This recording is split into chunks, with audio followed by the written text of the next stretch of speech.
You ever have one of those days where you just want to blend in, fly under the radar, but life decides to slap a giant target on your back instead? Yeah, that was me, Kesha Williams, on my first week at Millbrook High, a place where people thought diversity meant having both curly fries and tater tots in the cafeteria. I was the new girl, the quiet one, the mystery transfer, which, in high school language, meant open season. But what nobody saw, what those kids didn't know, was that I'd spent 8 years learning to fight for survival, literally, with gloves, bruises, belts, and all. The problem? I'd hoped I'd never have to use any of it.my second day, 5:30 a.m. I'm already awake, tracing the cracks on the ceiling, thinking about how Detroit was only 3 days behind me but felt like another universe. Down in the basement, my mom's already in her scrubs, the heavy bag hanging in the corner. "Breakfast, Kesha," she calls, and I go through my routine: jab, cross, hook, uppercut, trying to punch away this sense that trouble is coming, and there's nothing I can do to stop it. I step into Millbrook High, and, no surprise, it's a sea of white faces. Out of 800 students, maybe 10 look like me. I know the drill. Keep your head up. Don't make yourself small. Don't show weakness. But don't go looking for it either. First period? Fine. Second period? Tolerable. But lunch. Lunch is where the real games begin. There's this guy, Derek Morrison, big, Letterman jacket, a smile that never reaches his eyes. He stops me in the middle of the cafeteria, flanked by his two goons, and tries to shake me down for insurance. You know, protection money. The whole place goes silent, like we're starring in some high school mafia movie. I just set my tray down and look him right in the eye. I don't pay protection money. You could have heard a pin drop. Derek wasn't expecting that. Nobody disrespects me in my school, he says. I just walk around him. He stands there frozen, and from that moment, every kid in the cafeteria knows I just declared war on the king of the lunchroom. By the end of the day, the games are in full swing. My locker's jammed with gum, my notebook gets stolen, and Tommy, the smallest, nastiest of Derek's crew, is reading my notes aloud to freshmen like he's performing Shakespeare. I don't react, just snap a photo for evidence. Tommy backs down, but not without making a scene. Then Marcus, this tall, quiet kid who's been watching everything, comes over and tries to warn me Derek's not just a jerk. His dad owns half the businesses in town, his uncle's the police chief, and last year a transfer kid fell down some stairs after getting on Derek's bad side. I shrug it off, but it sits in my stomach like a bad meal. That week, the accidents ramp up, milk on my backpack, missing goggles and Kim, and then, 7th period, Derek tries to set me up in English class. I bet our new student has insights into To Kill a Mockingbird. I keep it cool, say my piece about prejudice, and Derek starts slow clapping, calling me articulate for, yeah, he lets that hang. The teacher freezes. I just thank him for noticing my communication skills and walk out. But inside, something snaps. You can push me, but you're not gonna break me. Friday, I find a banana taped to my locker with a note, "Welcome to the jungle." I just toss it and keep the tape as evidence. Derek steps up with his boys, tries to humiliate me in front of everyone. I shoot right back. Maybe you need a lesson in basic human decency.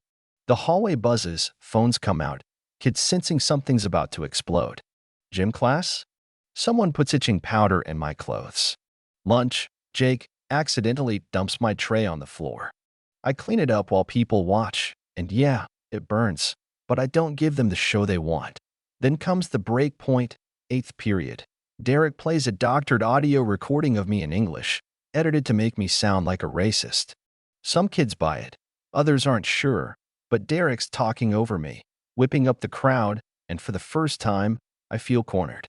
Marcus tries to warn me Derek wants me to snap so he can play the victim, get me suspended, arrested, whatever. But I'm done. I walk out to the parking lot, drop my bag, and walk straight at Derek and his crew. He's got the swagger, the backup, the audience. But when he tries to grab me, my training kicks in. I put Derek on the ground. Jake comes at me and ends up eating asphalt.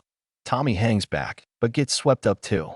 By the end, Derek's face down, blood on his nose, and I'm asking, are we done? He gasps yes. Phones are everywhere. Kids can't believe what they just saw. I just walk back, grab my bag, and that's that. Or so I think. But stories grow fast in high school. Monday, girls I barely know ask me to walk with them to the bus stop. They've been getting harassed by some guys from Riverside High. I go with them, and sure enough, 3 dudes roll up, start their act. This time, Jessica records everything. They try to intimidate us. One grabs a girl, and I end it before it starts. The video goes viral by dinner time. First, it's just our district. Then it spreads. Suddenly, people are sharing their own stories, kids who never spoke up, kids who were always scared. I'm not just the new girl anymore. I'm a movement. But Power hates losing, and Derek's not done. He and the Riverside boys team up, file assault charges. The police show up at school. I'm marched out in handcuffs in front of everyone, my mom frantic, the administration panicking. But the students? They're furious. They start protests, share the real videos, get parents involved. My lawyer, Ms. Rodriguez, digs up every incident, notes, locker damage, witness statements. Kids line up to testify. The school board is split. Some want me expelled. Others want me to get a medal.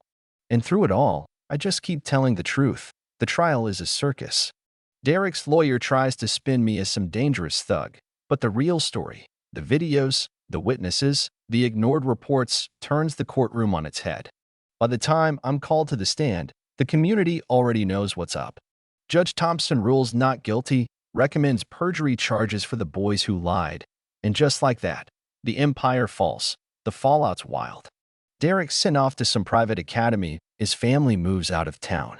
The other boys get community service, counseling, their reputations in shreds. But the best part?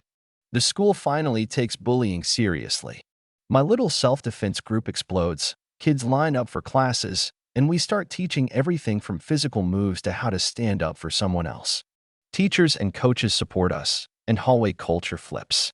The scared, silent glances become nods, high fives, and support. One afternoon, Jessica hands me a letter from a kid in California. He started a group at his school after seeing my story. It hits me, all at once, just how big the ripple is. I look around the cafeteria, see kids who used to flinch now standing tall, see Sarah, who used to be terrified, now teaching other students how to defend themselves. And I realize, yeah, maybe I didn't choose this fight, but I wouldn't trade it for anything. So, here's the thing, standing up isn't easy. It's messy, risky, sometimes downright terrifying. But it's also the only way anything ever changes. Now, I gotta ask, what would you have done in my shoes? Where's the line between justice and revenge? Between protecting yourself and becoming what you hate? Drop your thoughts below. Tell me, when is it right to fight back? And when is it better to walk away? This conversation isn't over, not by a long shot.